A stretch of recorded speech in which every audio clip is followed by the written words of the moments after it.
بسم اللہ الرحمن الرحیم۔ السلام علیکم، آپ دیکھ رہے ہیں صراط مستقیم سعودی نیوز چینل۔ سعودی عرب کے مختلف شہروں میں عید الفطر کی نماز کی ٹائمنگ کیا ہے، یہ تفصیلات اس ویڈیو میں شیئر کی جائیں گی۔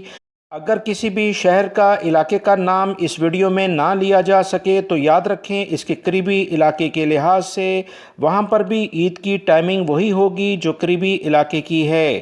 سعودی عرب کے ذرائع ابلاغ کے مطابق سعودی عرب میں مدینہ منورہ میں عید الفطر کی نماز 6:19 پر صبح ہوگی۔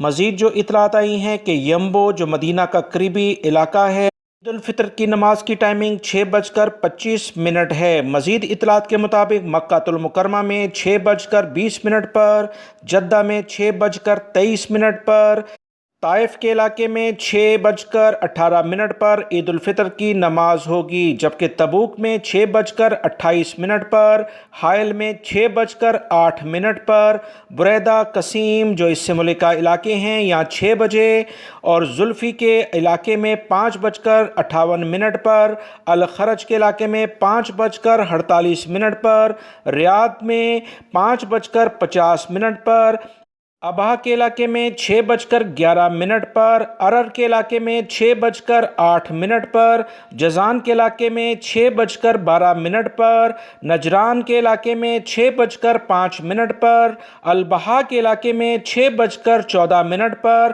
جبکہ القریات کے علاقے میں 6:23 پر عید الفطر کی نماز ہوگی۔ آپ تمام بھائیوں کو ایڈوانس عید بہت بہت مبارک ہو۔ رب العزت رمضان میں کیے گئے تمام اعمال کو قبول فرمائے اور جو غلطیاں ہم سے ہوئی ہیں اسے بھی معاف فرمائے، آمین۔ ویڈیو لائک کر کے زیادہ سے زیادہ دوستوں سے بھی شیئر کیجیے گا۔ تازہ ترین اپڈیٹ جاننے کے لیے میرے چینل کو دیکھتے رہیں۔ السلام علیکم۔